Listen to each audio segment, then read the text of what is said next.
Welcome to the Startup Espresso. I'm Hall T. Martin, the host of the show, where we talk about raising funding for your startup and the time it takes to have an espresso. I hope you enjoy this episode. Hello, this is Hall T. Martin with the Startup Funding Espresso, your daily shot of startup funding and investing.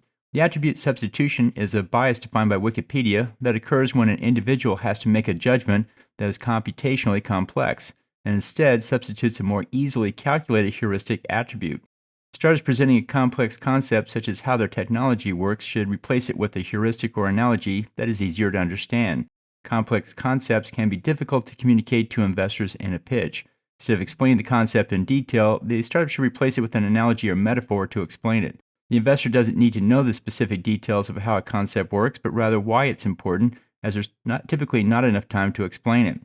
In discussing intellectual property, it is better to highlight the benefits of the technology rather than how it works in detail.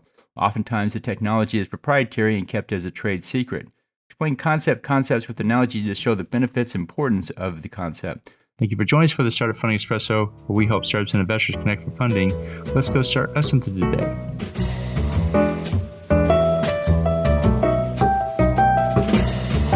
Hall T. Martin is the director of Investor Connect, which is a 501c3 nonprofit dedicated to the education of investors for early-stage funding.